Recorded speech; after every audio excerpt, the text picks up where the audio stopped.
सेलों का संयोजन। देखो बेटा, सेल अपन ने पिछले टर्म पे पढ़े हैं। वे युक्तियां हैं जो रासायनिक ऊर्जा को विद्युत ऊर्जा में बदलती हैं। अब जैसे प्रतिरोधों का संयोजन किया था ना, ऐसे ही अब हम सेलों का संयोजन भी करेंगे और इसमें दो बातें निकालेंगे कि परिपथ में बहने वाली कुल धारा कितनी होगी, और दूसरी बात निकालेंगे परिपथ में तुल्य विद्युत वाहक बल कितनी। उसमें अपन तुल्य प्रतिरोध निकालते थे ना, इसमें हम दो राशियां निकालेंगे, आई और ई।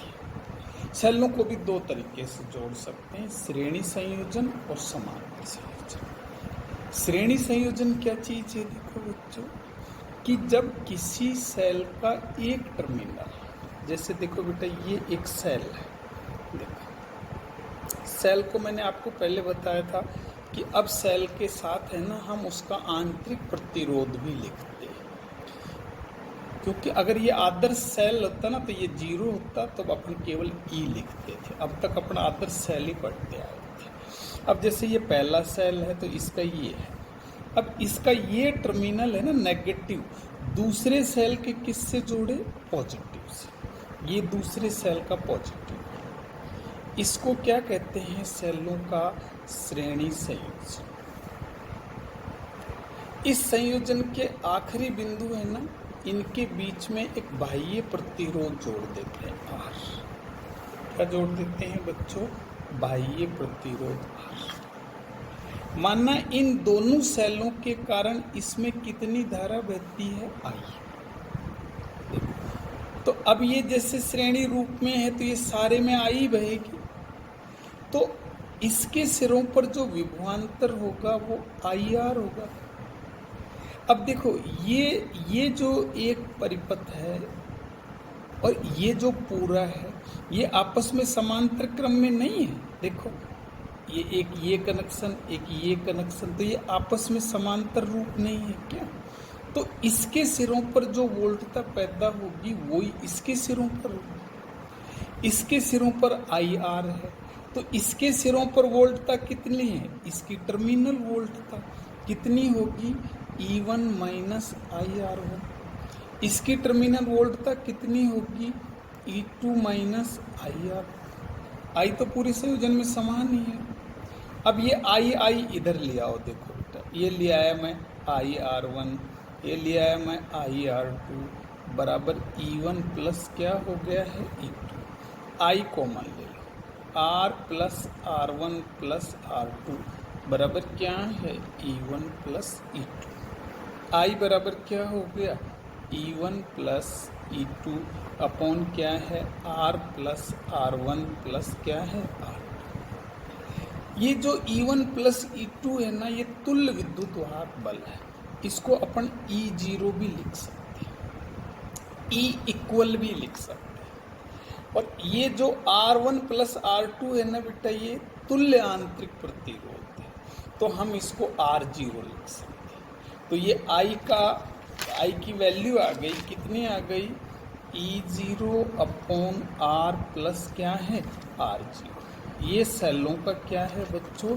श्रेणी संयोजन। इसमें इतनी धारा बहेगी। ये तुल्य विद्युत वाहक बल है ना, सभी सेलों के विद्युत वाहक बलों के योग के बराबर होगा। ये तुल्य आंतरिक प्रतिरोध सभी सेलों के आंतरिक प्रतिरोधों के योग के बराबर होता है। अगर ये विपरीत क्रम में नहीं जुड़ रहे, विपरीत ध्रुवता में नहीं जुड़ रहे, तो भी ये श्रेणी संयोजन ही कहलाएगा, चाहे ये नेगेटिव इधर आ जाए। उस स्थिति में ये E1 प्लस E2 नहीं रहता है। इसमें जौन सा बड़ा होता है ना, उसमें से छोटा घटता है। जैसे E1 माइनस E2, अगर E1 बड़ा है तो, और E2 बड़ा है तो E2 माइनस E1। मैंने उसमें आपको सिखाया है। अब है बच्चों समांतर संयोजन। सेलों का कैसा संयोजन है बच्चों? समांतर संयोजन। इसमें क्या होता है कि सभी सेल है ना, उनके एक ध्रुवता के टर्मिनल किसी एक स्थान पर जुड़े और दूसरी ध्रुवता के टर्मिनल किसी अन्य स्थान पर जुड़े। ये सेल है, देखो पहला विद्युत वाहक बल E1 है, आंतरिक प्रतिरोध R1 है, दूसरे का E2 है, आंतरिक प्रतिरोध R2। अब इनके धनात्मक टर्मिनल कहीं एक बिंदु से जुड़ रहे हैं, ऋणात्मक किससे जुड़ रहे हैं, दूसरे से। ऐसे संयोजन को हम समांतर संयोजन कहते हैं। संयोजन के अंतिम बिंदुओं के बीच में हमने एक बाह्य प्रतिरोध R जोड़ दिया। इस स्थिति में पहला जो सेल है ना, इसमें अलग धारा बहेगी। माना ये I1 बह रही है, दूसरे में क्या बह रही है, I2 बह रही है, अलग अलग धारा बहती है। इसमें धारा I बहेगी, तो मैं कह सकता हूं I बराबर क्या है, I1 प्लस I2। जो कुल धारा है ना, वो किसके बराबर है, दोनों धाराओं के योग के बराबर हो। देखो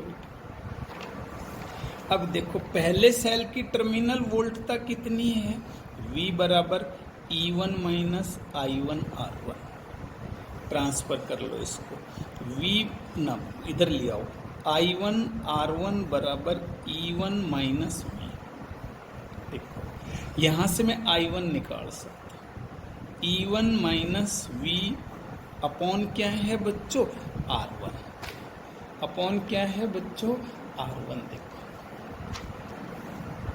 देख लिए। अब मैं कहूँगा सर ये पहले सेल के, तो यहाँ से I1 आ गया। इसी आधार पर हम दूसरे सेल के लिए निकालेंगे, तो ये हो गया E2 माइनस I2 R2।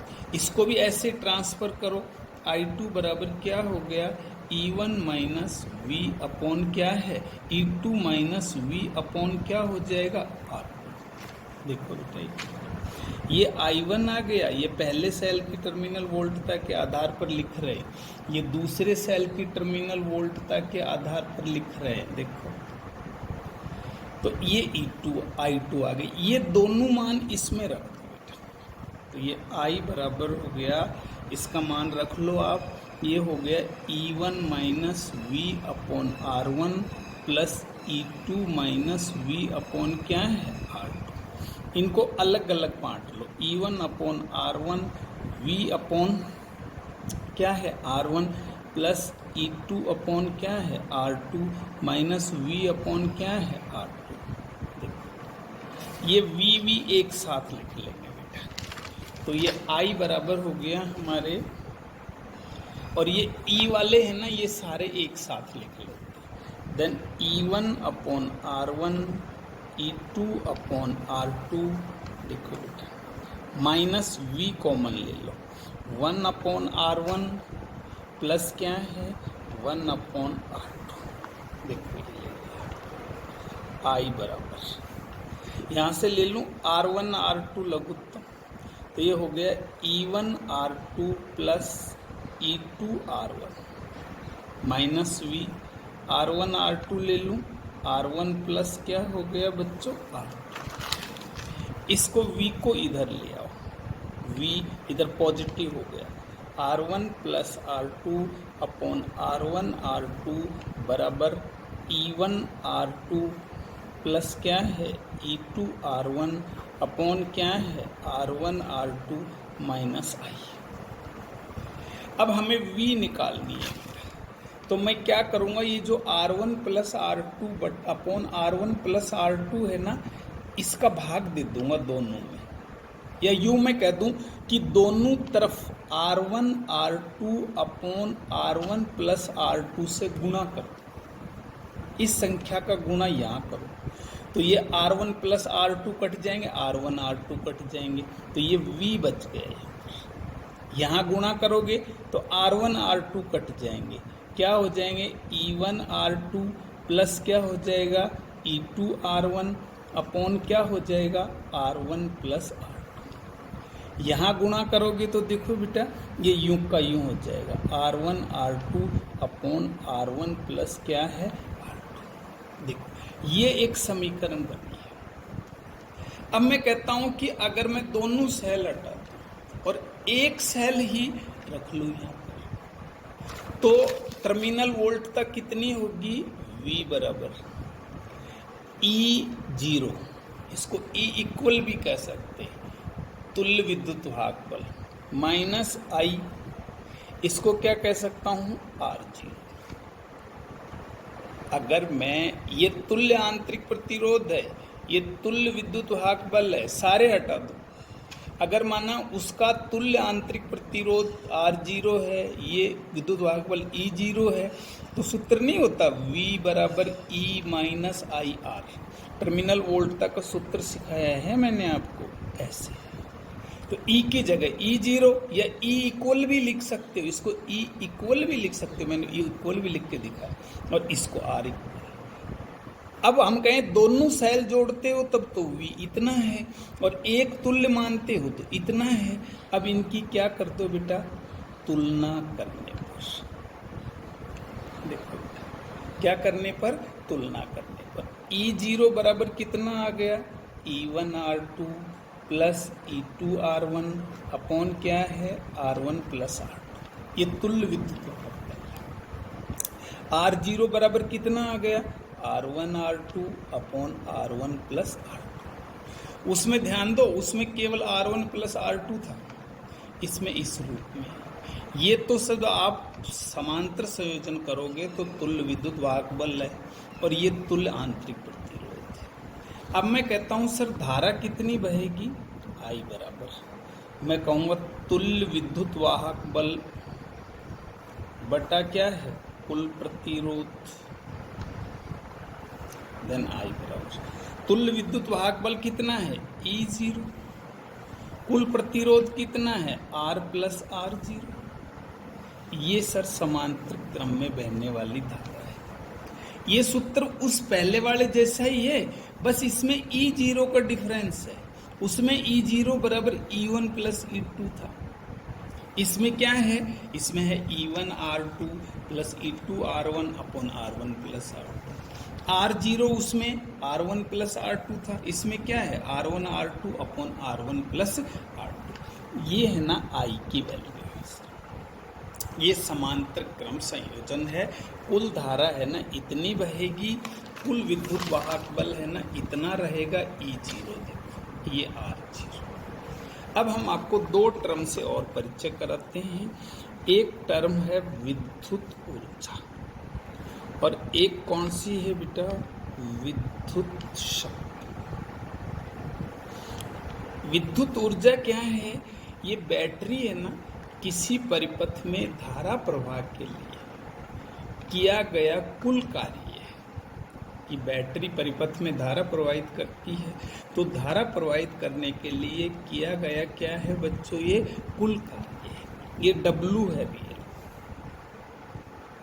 देखो W। अब मैं कहूँ कि सर कितना कार्य करना पड़ेगा, मैंने एक चित्र में सर ऐसे बनाया, ये कोई प्रतिरोध है, इसके साथ हमने ये बैटरी लगा दी V विभवांतर की, माना क्या बह रही है धारा। अब हमने सूत्र पढ़ा है I बराबर Q upon T, then Q बराबर तिरछा गुणा कर लो I। धारा तभी बहेगी जब ये Q आवेश है ना इस प्रतिरोध के इस बिंदु से इस बिंदु तक जाए। जैसे हम इसको बैटरी से जोड़ेंगे तो V विभवांतर इसके सिरों पर उत्पन्न हो जाए। अब हमने V बराबर W अपॉन Q एक सूत्र पढ़ा है, तो W बराबर कितना हो गया बेटा, V गुणा Q। W बराबर V, Q की जगह क्या लिख सकते हो, IT। W बराबर क्या है, VIT। ये है ना बेटा विद्युत ऊर्जा का सूत्र। विद्युत ऊर्जा है ना एक अदिश राशि है, इसका मात्रक क्या होता है, जूल होता है। दूसरा एक है बेटा विद्युत शक्ति, जिसको P कहते हैं। विद्युत शक्ति क्या है, धारा प्रवाह के लिए बैटरी द्वारा जो कार्य किया जाता है ना उसकी दर। देन P बराबर कार्य W बटा T। देन P बराबर W की जगह क्या लिख दूँ, VIT बटा T, T से T कट गए, P बराबर V गुणा I। इसका मात्रक है ना बेटा वाट होता है। इसका मात्रक एक और भी होता है जिसको हमने होर्स पावर या अश्व शक्ति कहते हैं, जो 740 वाट के बराबर होती है। ये बेटा दो छोटी छोटी बातें हैं।